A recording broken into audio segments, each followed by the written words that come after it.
দুর্নীতি, অন্যায়, অবিচার, নিপীড়ন, বিচারের নামে প্রহসনের মাধ্যমে জনসুরক্ষা বিপন্ন করেছে। জনগণকে নির্যাতন, বঞ্চনা ও বৈষম্যের মুখোমুখি দাঁড় করিয়ে দিয়েছে। নতুন প্রজন্মের মানুষ সহ কোটি কোটি মানুষের ভোটাধিকারকে বছরের পর বছর হরণ করেছে। মানুষের এগিয়ে যাওয়ার পথে সকল ধরনের প্রতিবন্ধকতা তৈরি করে স্বৈরাচার তার নিজের, পরিবারের ও দলের কিছু মানুষের হাতে দেশের মালিকানা তুলে দিয়েছে। প্রিয় দেশবাসী, কিন্তু এই দ্বার প্রান্তে দাঁড়িয়েই আমাদের গড়তে হবে স্বপ্নের বাংলাদেশ। বৈষম্যহীন, শোষণহীন, কল্যাণময় এবং মুক্ত বাতাসের রাষ্ট্রের যে স্বপ্ন নিয়ে ছাত্র জনতা আন্দোলনে ঝাঁপিয়ে পড়েছিল, আমি তাদের সেই স্বপ্ন পূরণে অঙ্গীকারবদ্ধ।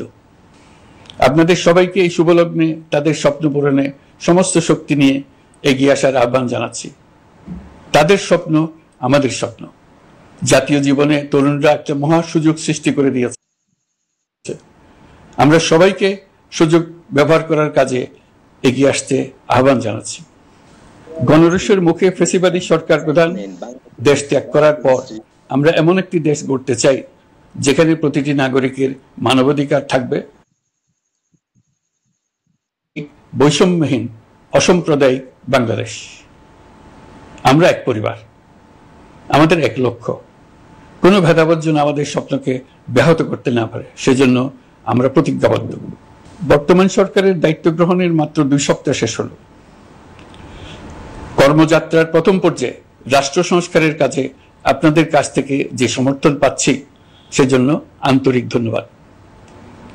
আমরা অনুধাবন করছি যে আমাদের কাছে আপনাদের প্রত্যাশা অনেক। এই প্রত্যাশা পূরণে আমরা বদ্ধপরিকর। যদিও দীর্ঘদিনের গণতন্ত্রহীনতা, 15 বছরের ফ্যাসিবাদী শাসন ব্যবস্থা প্রায় প্রতিটি ক্ষেত্রেই আমাদের জন্য পর্বতসম চ্যালেঞ্জ রেখে গিয়েছে, কিন্তু এই চ্যালেঞ্জ গ্রহণে আমরা প্রস্তুত। আজ আমি সরকারের পক্ষ থেকে আপনাদের দোয়া ও সহযোগিতা কামনা করতে আপনাদের সামনে এসেছি। শুধু আমি বলবো, আপনাদের একটু ধৈর্য ধরতে হবে। এখনই সব দাবি পূরণ করার জন্য জোর করা, প্রতিষ্ঠানে ঢুকে ব্যক্তিবিশেষকে হুমকির মধ্যে ফেলা, মামলা গ্রহণের জন্য চাপ সৃষ্টি করা, বিচারের জন্য গ্রেফতারকৃত ব্যক্তিকে আদালতে হামলা করে আগেই এক ধরনের বিচার করে ফেলার যে প্রবণতা, তা থেকে বের হতে হবে। ছাত্র জনতার বিপ্লবের গৌরব ও সম্ভাবনা এসব কাজে ম্লান হয়ে যাবে। নতুন বাংলাদেশ গড়ার প্রচেষ্টা হইতে ব্যাহত হবে। রাতারাতি এই পরিস্থিতি থেকে উত্তরণ কঠিন। নড়বড়ে এক কাঠামো, আমি বরং বলবো জনস্বার্থের বিপরীতমুখী এক কাঠামোর উপর দাঁড়িয়ে আমাদেরকে দেশ পুনর্গঠনের কাজে হাত দিতে হয়েছে। আমরা এখান থেকেই বাংলাদেশকে এমনভাবে করতে চাই যেন এদেশে জনগণই সত্যিকার অর্থে সকল ক্ষমতার উৎস হয়, বিশ্ব দরবারে একটি মানবিক ও কল্যাণকর রাষ্ট্র হিসেবে সমাদৃত হয়। তরুণ প্রজন্ম, শিক্ষার্থী ও জনতার আত্মত্যাগের প্রতি সম্মান জানাতে রাষ্ট্র সংস্কারের কাজে সফল আমাদের হতেই হবে। এর আর কোনো বিকল্প নেই।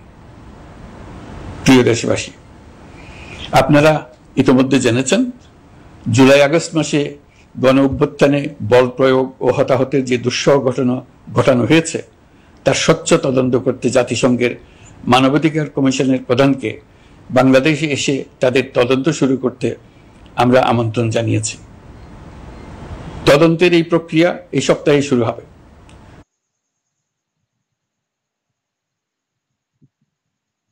তাদের প্রথম দল ইতিমধ্যে এসে গেছে। আমরা ইতিমধ্যে ছাত্র জনতার বিপ্লবকে নস্যাৎ করতে যে শত শত মিথ্যা ও হয়রানিমূলক মামলা দায়ের করা হয়েছিল তার অধিকাংশ প্রত্যাহার করেছি এবং আটক ছাত্র জনতার মুক্তি লাভের ব্যবস্থা করেছে।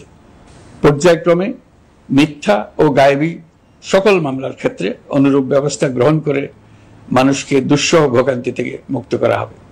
ন্যায় বিচার নিশ্চিত করতে গণ অভ্যুত্থানের সকল শহীদ পরিবারকে পুনর্বাসন করবে। সকল আহত শিক্ষার্থী ও জনতার চিকিৎসার সম্পূর্ণ ব্যয় সরকার বহন করবে। সেই লক্ষ্যে স্বাস্থ্য মন্ত্রণালয়ের নেতৃত্বে উপদেষ্টা পরিষদে বৈষম্য বিরোধী ছাত্র আন্দোলনের প্রতিনিধিত্বকারী 2 জন উপদেষ্টার সহায়তায় একটা পূর্ণাঙ্গ তালিকা প্রস্তুত করা হচ্ছে। এই কার্যক্রমের জন্য এবং গণ অভ্যুত্থানের শহীদদের স্মৃতি ধরে রাখতে সরকার অতি দ্রুত জুলাই গণহত্যা স্মৃতি ফাউন্ডেশন নামে একটি ফাউন্ডেশন প্রতিষ্ঠা করার প্রক্রিয়া শেষ পর্যায়ে এনেছে। আপনাদের সবার এবং বিদেশে অবস্থানরত ভাই বোনদের অনুদান এই প্রতিষ্ঠানে পাঠানোর জন্য অনুরোধ করছি। আমি ব্যক্তিগতভাবে এই প্রতিষ্ঠানের চেয়ারম্যানের পদ গ্রহণ করেছি। প্রিয় দেশবাসী, আপনারা লক্ষ্য করেছেন দায়িত্ব গ্রহণ করেই আমাদেরকে আইন শৃঙ্খলা অঙ্গনে অস্থির পরিস্থিতি সামাল দিতে হয়েছে। আপনাদের সহযোগিতা ও সমর্থনে দেশপ্রেমিক সকল আইন শৃঙ্খলা রক্ষাকারী বাহিনী কাজে যোগ দিয়েছে। ফ্যাসিবাদী সরকার প্রশাসনের চরম দলীয়করণ করার ফলে বিপুল সংখ্যক কর্মকর্তা কর্মচারী দীর্ঘদিন বৈষম্যের শিকার হয়েছেন। আমরা ইতিমধ্যে সংশোধনমূলক ব্যবস্থা গ্রহণ করতে আরম্ভ করেছি। তবে প্রশাসনকে গতিশীল রাখতে এবং একই সাথে সুনির্দিষ্ট পদ্ধতি অনুসরণ করে সঠিক সিদ্ধান্তে উপনীত হতে সময় প্রয়োজন। সেজন্য সকলকে ধৈর্য ধরার অনুরোধ করছি। প্রশাসনের সকল ক্ষেত্রে প্রতিষ্ঠানগুলো যেন জনগণের আস্থা ফিরে পায়, সেটি আমাদের অন্যতম উদ্দেশ্য। লুটপাট ও দুর্নীতির আখড়ায় পরিণত করা ব্যাংকিং খাতে সুশাসন নিশ্চিত করার জন্য আমরা উদ্যোগ নিয়েছি। এই খাতে দক্ষ জনবল নিয়োগ দেওয়া হচ্ছে। ব্যাংকিং খাতে শৃঙ্খলা স্থাপন, ব্যবসা বাণিজ্যে সহায়ক পরিবেশ তৈরি এবং জনগণের জীবনযাপন সহজ করতে নিত্য প্রয়োজনীয় দ্রব্যমূল্য ও মূল্যস্ফীতি নিয়ন্ত্রণে আনার আমরা উদ্যোগ সচল করেছি। ব্যাংকিং খাতে দীর্ঘমেয়াদী সংস্কারের জন্য ব্যাংক কমিশন গঠন করা হবে। আর্থিক খাতে সার্বিক পরিস্থিতি ও সংস্কার বিষয়ে একটি রূপকল্প তৈরি করা হবে, যা দ্রুত জনসমক্ষে প্রকাশ করা হবে। শেয়ার বাজার, পরিবহন খাত সহ যেসব ক্ষেত্রে চরম বিশৃঙ্খলা বিরাজ করছে তা নিরসনের দ্রুত পদক্ষেপ নেওয়া হচ্ছে। বিচার বিভাগকে দুর্নীতি ও দলীয় প্রভাব মুক্ত করতে কার্যক্রম শুরু হয়েছে। একটি সুনির্দিষ্ট প্রক্রিয়ার মধ্য দিয়ে বিচার বিভাগের স্বাধীনতা ও জবাবদিহিতা নিশ্চিত করার উদ্যোগ নেওয়া হয়েছে। ফ্যাসিবাদী সরকারের বিচার বহির্ভূত হত্যাকাণ্ড, গুম, খুন, অপহরণ এবং আয়নাঘরের মতো চরম ঘৃণ্য সকল অপকর্মের ন্যায় বিচার নিশ্চিত করা হবে। এসব অপকর্মের সঙ্গে জড়িত সকলের বিচার নিশ্চিত করা হবে। তালিকা প্রস্তুত করে মিথ্যা মামলা প্রত্যাহার করা হবে। দুর্নীতি ও সম্পদ পাচারের বিচার করা হবে। আইন শৃঙ্খলার ক্ষেত্রে জনমুখী ও দলীয় প্রভাবমুক্ত জবাবদিহিমূলক কাঠামো সৃষ্টির লক্ষ্যে পুলিশ কমিশন গঠন করা হবে। জাতিসংঘের তদন্ত প্রতিবেদন, দায়িত্বপ্রাপ্ত সকল সংস্থা ও জনগণের সাথে মত বিনিময়ের মাধ্যমে কমিশনের নেতৃত্বে প্রয়োজনীয় সংস্কার করা হবে। বাংলাদেশকে আর কোনোদিন কেউ যেন কোনো পুলিশি রাষ্ট্রে পরিণত করতে না পারে তার ব্যবস্থা করা হবে। তথ্যের অবাধ প্রবাহ ও গণমাধ্যমের স্বাধীনতা নিশ্চিত করা হবে। ফ্যাসিবাদী সরকার গণমাধ্যমের উপরও দলীয়করণ ও নির্যাতনের বোঝা চাপিয়েছিল। জনগণের তথ্যের অধিকার নিশ্চিত করতে আমরা প্রতিশ্রুতিবদ্ধ। তথ্যের প্রবাহে বিদ্যমান আইনি ও অন্যান্য বাধা অপসারণ করা হবে। মত প্রকাশের স্বাধীনতা বাধাগ্রস্ত করে এমন সব আইনের নিপীড়নমূলক ধারা সংশোধন করা হবে। ইতিমধ্যে এই ধরনের আইনগুলো চিহ্নিত করে এই প্রক্রিয়া শুরু করা হয়েছে। বিদেশি সংবাদকর্মীদের এদেশে আসার পর যে অলিখিত নিষেধাজ্ঞা ছিল, ইতিমধ্যে আমরা তা তুলে নিয়েছি। বিদেশি সাংবাদিকদের দ্রুত ভিসা দিতে সংশ্লিষ্ট কর্মকর্তাদের নির্দেশ দেওয়া হয়েছে। আমরা আশা করি পরিবর্তে গণমাধ্যম কর্মীরা নিরপেক্ষ সাংবাদিকতা চালিয়ে যাবেন। শিক্ষাক্ষেত্রে চরম নৈরাজ্য প্রতিষ্ঠিত করে গেছে বিগত সরকার।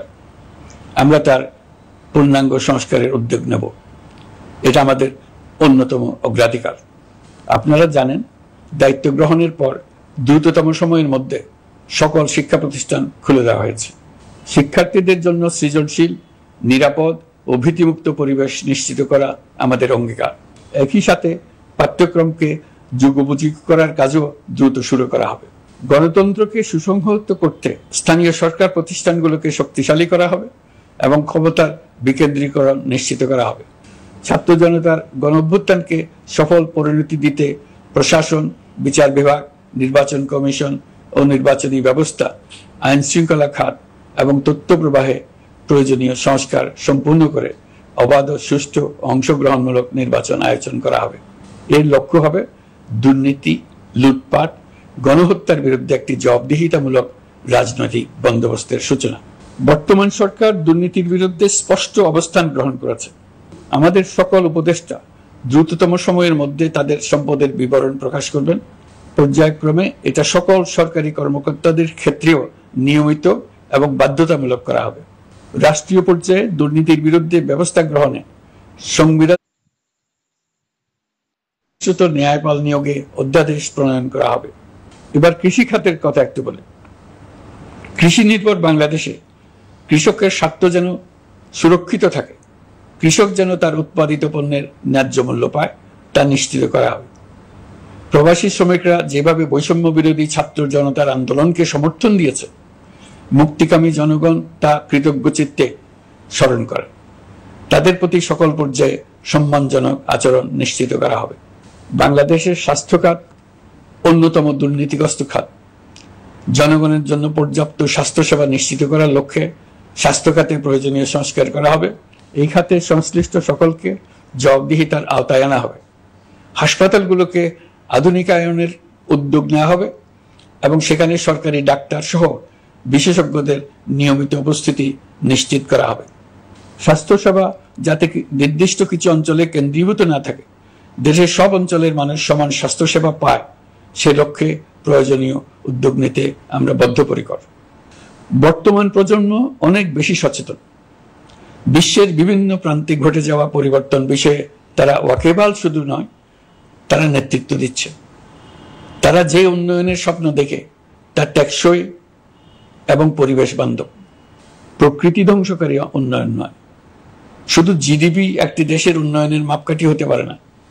নদী, নালা, খাল, বিল, পাহাড়, বন, মাটি আর বাতাস ধ্বংস আর দূষিত করে যে উন্নয়ন হয় তা দীর্ঘমেয়াদী, টেকসই নয়। জীবাশ্ম জ্বালানির বিরুদ্ধে পরিবেশবাদীদের সাথে আমাদের সরকারের অবস্থান সামঞ্জস্যপূর্ণ। জলবায়ু পরিবর্তন রোধ করতে এবং আগামী প্রজন্মের জন্য সুস্থ একটা পৃথিবী রেখে যেতে কার্বন নিঃসরণ শূন্যের কোঠায় নামিয়ে আনার বিকল্প নেই। আমাদের সরকার পরিবেশ ও জলবায়ু রক্ষায় সর্বোচ্চ গুরুত্ব দেবে। এই কার্যক্রমে তরুণ সম্প্রদায়কে সম্পৃক্ত করা হবে।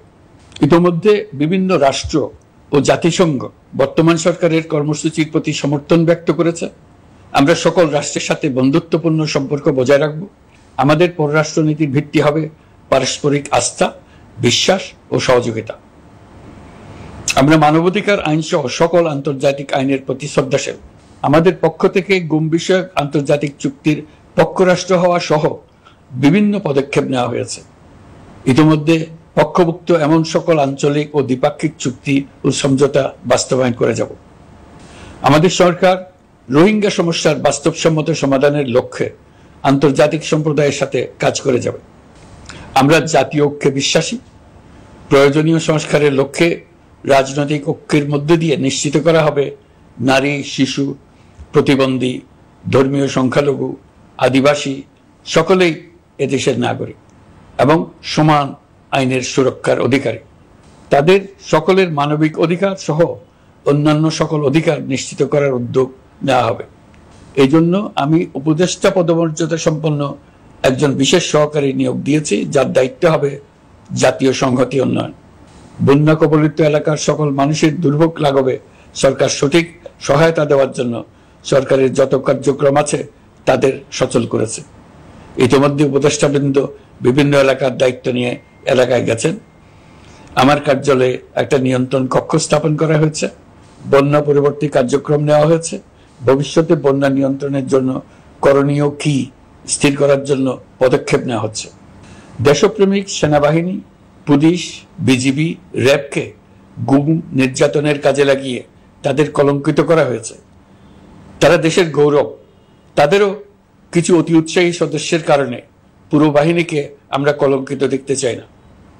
আমরা অপরাধীদের চিহ্নিত করতে চাই এবং তাদের শাস্তি দিতে চাই, যেন ভবিষ্যতে কারো হুকুমে দেশপ্রেমিক কোনো বাহিনীর, পুলিশের, র্যাবের কোনো সদস্য হত্যাকাণ্ড, গুম ও অত্যাচারে জড়িত হওয়ার সাহস না করে। তাদের কাছে হুকুম যত বড় কর্তৃপক্ষের কাছ থেকে আসুক না কেন, তারা তা উপেক্ষা করবে। ভবিষ্যতে উপরওয়ালার হুকুমে এমন ঘৃণ্য কাজ করতে বাধ্য হয়েছে, এমন ব্যাখ্যা কারো কাছে গৃহীত না হয়, তার ব্যবস্থা করা হবে। আমি দেশরক্ষা বাহিনী, পুলিশ বাহিনী এবং অন্যান্য সহল বাহিনীকে নির্দেশ দিয়েছি, তারা তাদের মধ্যে যারা হত্যাকাণ্ড, গুম, খুন বা শারীরিক মানসিক অত্যাচারে সরাসরি জড়িত, তাদের চিহ্নিত করে বিচারের ব্যবস্থা করতে। যারা গুম হয়েছে, হত্যার শিকার হয়েছে, তাদের তালিকা প্রস্তুত করতে। তাদের পরিবার সমূহকে সান্ত্বনা দেওয়ার ভাষা আমার নাই। তাদের জীবনে শান্তি ফিরিয়ে আনতে আমরা প্রচেষ্টা অব্যাহত রাখব। আমি সকল দেশরক্ষা বাহিনী ও আইনশৃঙ্খলা বাহিনীকে তাদের উপর জনগণের সম্পূর্ণ আস্থা ফিরিয়ে আনতে সকল পদক্ষেপ গ্রহণ করতে নির্দেশ দিয়েছি। গত 15 বছরের দুর্নীতি, অর্থ পাচার ও জনস্বার্থ বিরোধী চুক্তি স্বাক্ষর, প্রকল্পের নামে লুটপাট ইত্যাদি তথ্য নিয়ে একটি শ্বেতপত্র প্রণয়নের জন্য আমি ইতিমধ্যে একটি কমিটি গঠন করেছি। আমি বিভিন্ন দেশের রাষ্ট্রদূত এবং দাতা সংস্থার প্রতিনিধিদের সঙ্গে বৈঠক করেছি এবং করে যাচ্ছি।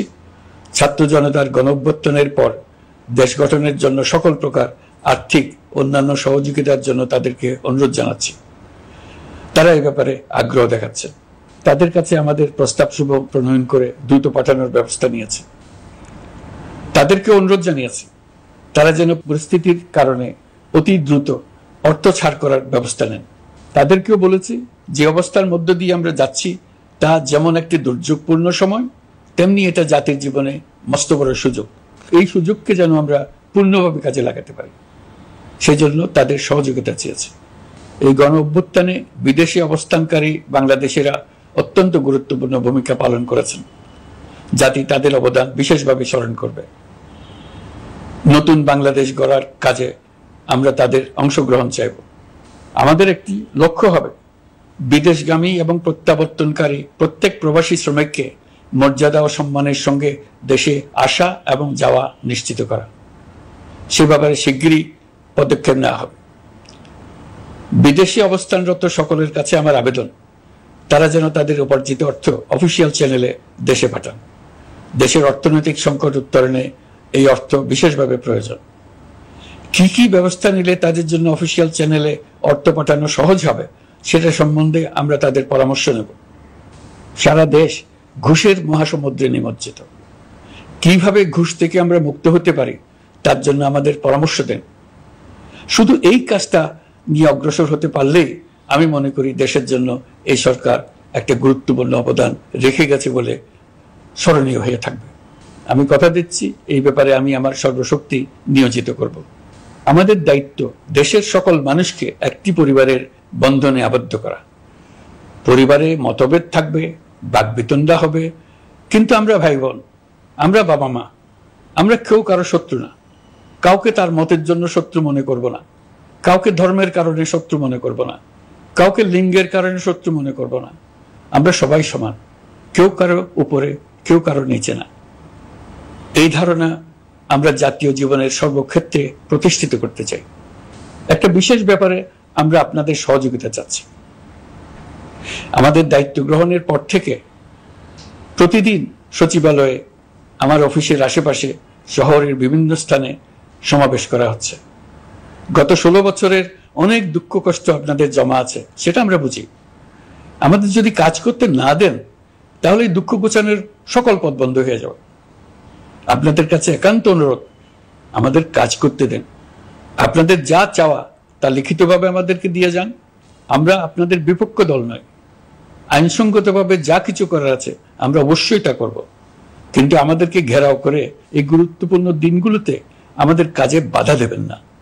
সবাই মিলে তাদের বোঝান তারা যেন এই সময়ে তাদের অভিযোগের প্রতি দৃষ্টি আকর্ষণের জন্য আমাদের দৈনন্দিন গুরুত্বপূর্ণ কাজে বাধা না দেন।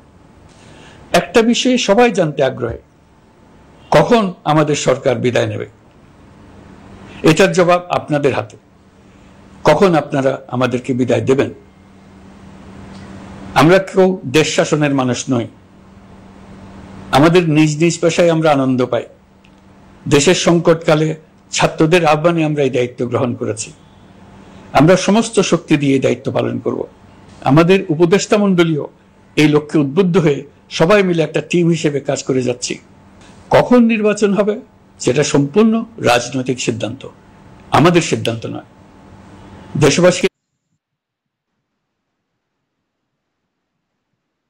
ঠিক করতে হবে আপনারা কখন আমাদেরকে ছেড়ে দেবেন। আমরা ছাত্রদের আহ্বানে এসেছি, তারা আমাদের প্রাথমিক নিয়োগকর্তা। দেশের আপামর জনসাধারণ আমাদের নিয়োগ সমর্থন করেছে।